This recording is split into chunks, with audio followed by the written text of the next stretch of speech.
Nagbabalik ang PTV Balita Ngayon.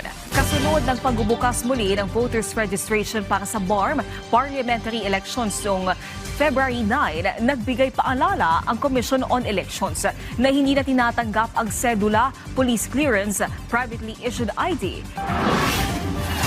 Ito ay dahil sa mga kaso ng pang-aabuso sa paggamit ito sa pagpaparehistro ng hindi kwalipikadong botante.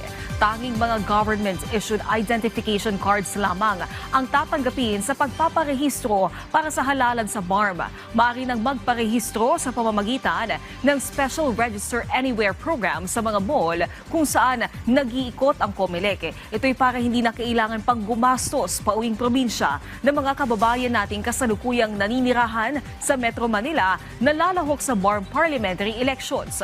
Ayon pa sa COMELEC, batay sa Bangsamoro Electoral Code, bukod sa pangalan ng kandidato, nakalagay na rin ang larawan at political parties ng mga tatakbo. Magtatagal ang voter registration hanggang March 31.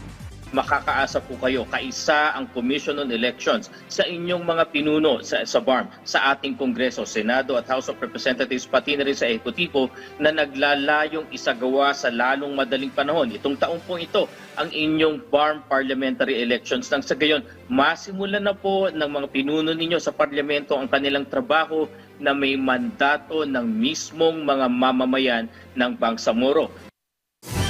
Samantala, alamin natin ang ibang balita sa PTV Davao mula kay Jay Laga.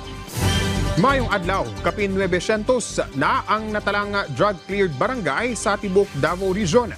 Subay sa padayong drug clearing operation sa Philippine Drug Enforcement Agency kung PIDEA Region 11. Sumala sa PIDEA 11, kapin 85% kini sa kinatibok ang ihap sa mga barangay sa Rion 11. Nga nasa 1,162 ka mga barangay. Dugang pa sa PIDEA, nakasentro ang ilang anti-illegal drug campaign sa supply and demand reduction. Kung nasa nahisubay na o nasubay na nila ang market ug kapadulngan sa mga illegal nga droga. Busa kini ang ilang ginahimuan og lakang aron nga mapakgang ang pagpayuhot og illegal nga droga ug dili. Namoabot pa sa mga barangay. Nanawagan sab ang PIDEA 11 sa publiko nga i-report kanila kung dunay masakpan nga mga nagagamit o nagapamaligya og illegal nga droga sa ilang komunidad.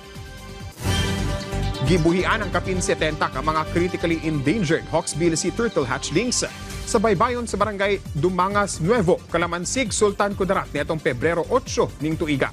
Gipangunahan kini sa Department of Environment and Natural Resources kon DNR Soc-Sargent Community Environment and Natural Resources, Calamansig.